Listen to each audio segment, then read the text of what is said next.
Oi pessoal, tudo bem? Tô aqui hoje para mais um vídeo. Hoje nós vamos falar um pouquinho sobre literatura brasileira e especificamente sobre uma obra de José de Alencar com o livro Senhora.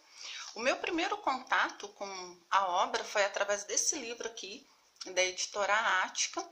É um livro didático, uma edição didática. Foi a primeira vez, a primeira leitura minha foi através desse livro. Depois eu li esse aqui, que é da Biblioteca Folha, de uma coleção que eles lançaram com os grandes clássicos da literatura brasileira. Então, é um livro um pouquinho mais complexo, porque a obra aqui está muito mais completa em relação à edição didática. E esse é o meu preferido, que é da Luz Brasileira. Aqui também tem uma outra obra de José de Alencar, Diva. Então, sempre que eu refaço a leitura dessa obra Senhora, eu refaço através desse livro aqui. Mas todos três são excelentes e de outras editoras também. Bom, o livro é um romance que foi publicado pela primeira vez em 1875, século XIX, já no finalzinho do romantismo. E o livro me surpreendeu muito, porque José de Alencar, ele era um homem muito defensor dos bons costumes, da ética, da moral, era um homem público, político, e ele era extremamente conservador. Então, ele traz um debate e uma crítica à sociedade carioca daquela época, já que o romance acontece no Rio de Janeiro, muito pertinente e, ao mesmo tempo, também muito contemporâneo com a nossa realidade hoje. Então, eu confesso que eu tinha assim um pouco de ranço de ler José de Alencar, mas não tem como passar pela literatura brasileira sem morder, sem esbarrar nas obras de José de Alencar. É essencial as obras dele para a nossa literatura brasileira. E esse livro fez com que eu perdesse um pouco esse milindre de adentrar e estudar um pouco mais sobre essas obras. Bom, o livro ele vai contar a história de Aurélia Camargo, que é a grande protagonista desse romance, e a história também de Fernando Seixas, que é o homem pelo qual Aurélia Camargo se apaixona. Então, o livro ele é dividido em 4 capítulos, e esses capítulos, José de Alencar, ele rotula, nomeia com termos de mercantilização. Então, o primeiro capítulo se chama O Preço, o segundo capítulo, A Quitação, o terceiro capítulo, A Posse, e o quarto capítulo, O Resgate.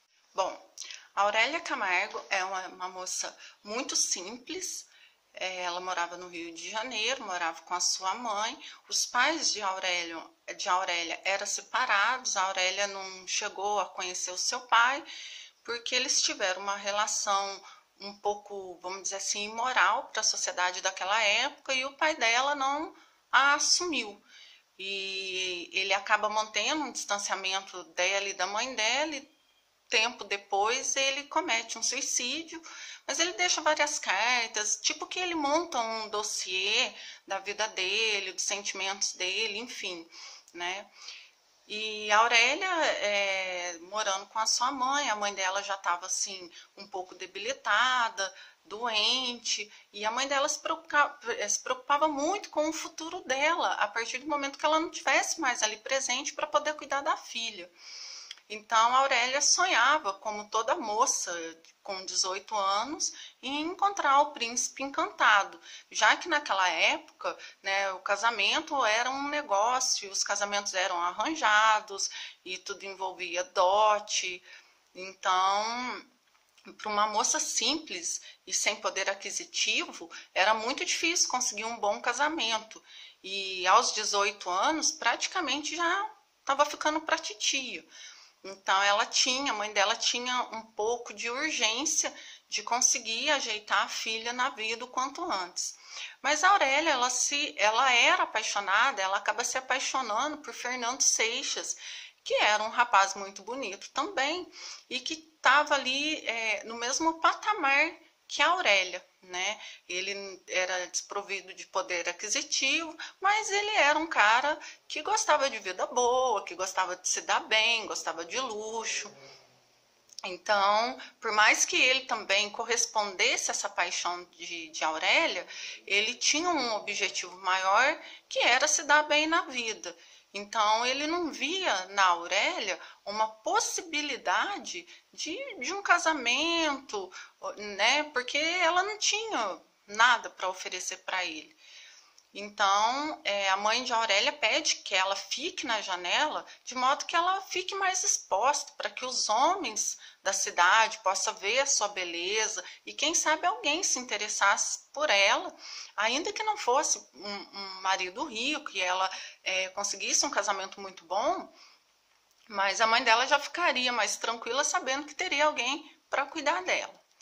Então, a Aurélia se apaixona por Fernando Seixas e os dois iniciam ali um romance. Eles começam a se relacionar e a Aurélia tem um sentimento muito forte por ele. Ele também gosta dela, mas ele fica meio arredio de investir numa relação na qual não vai proporcionar para ele aquilo que ele mais almeja na vida dele, que é ter uma vida boa. Porque o Fernando era pilantra e era muito mercenário. Bom, de tão mercenário que o Fernando Seixas era, eis que ele recebe então uma proposta de casamento feita pelo pai da Adelaide. Adelaide era uma moça que morava também ali na mesma rua que a Aurélia, e o pai dela faz uma proposta de 30 mil contos de réis para que Fernando se case com a sua filha. E adivinha? Fernando aceita. E a Aurélia fica muito decepcionada.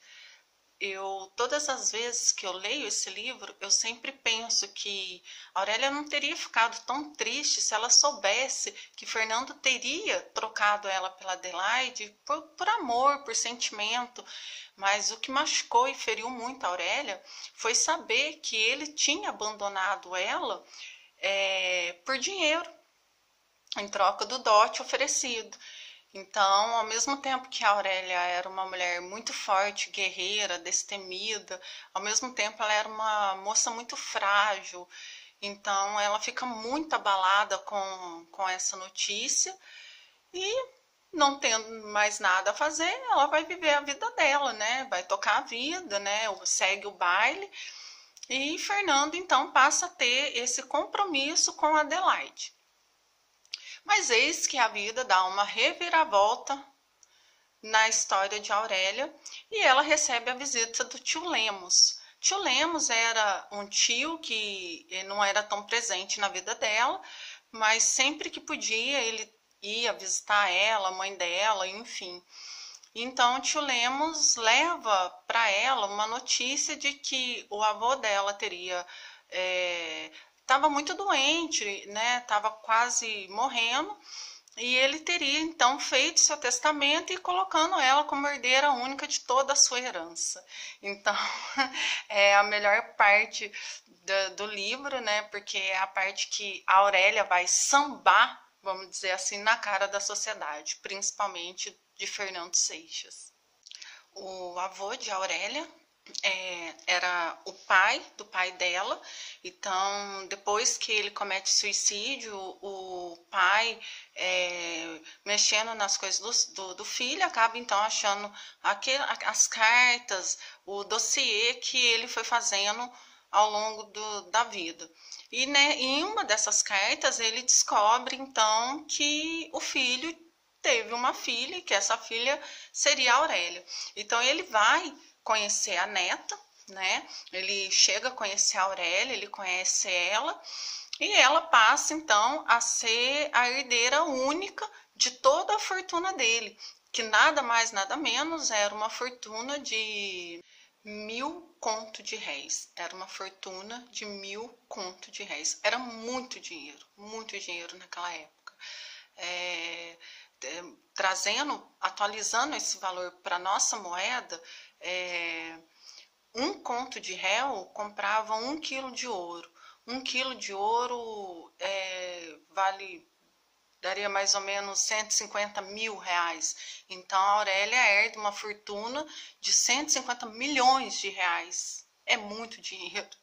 Então, a Aurélia se torna uma moça milionária e começa, então, a chover pretendentes na sua horta, né? Que homem que não gostaria de casar com uma moça jovem, com uma fortuna dessa, imaginando, né, já o dote que iria receber no ato do casamento. Mas Aurélia dispensa todos os seus pretendentes porque o dono do seu coração se chama Fernando Seixas. E a Aurélia, então, arquiteta um plano junto com o tio Lemos e fala assim para ele: olha, eu quero me casar com o Fernando Seixas, eu quero que você vá até ele, procure ele e diga a ele que tem uma moça interessada em se casar com ele e que essa moça pagaria, então, um valor de 100 mil conto de réis de dote para se casar com ele. Mas eu não quero que fale o nome, eu não quero que se revele a noiva.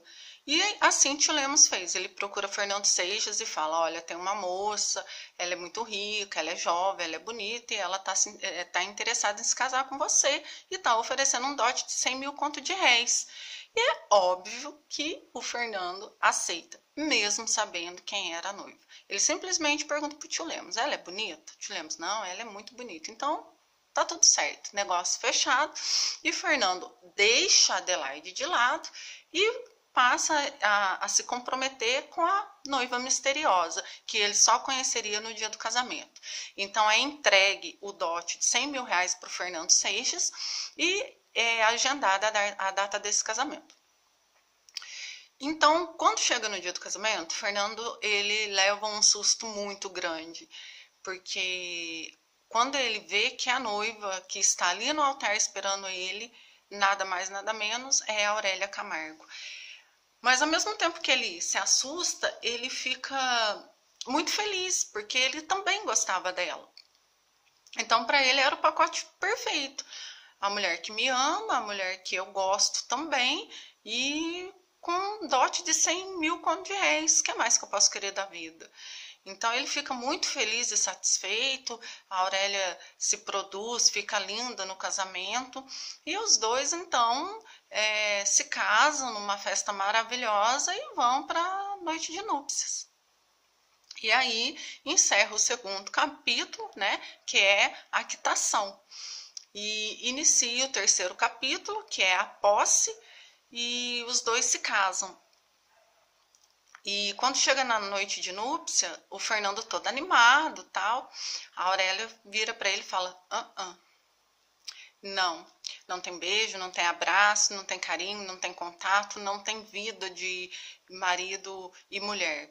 E ele leva aquele baque: mas como assim, né? Você gosta de mim e eu também gosto de você e a gente se casou. E ela fala para ele: olha, você é um marido vendido, eu te comprei.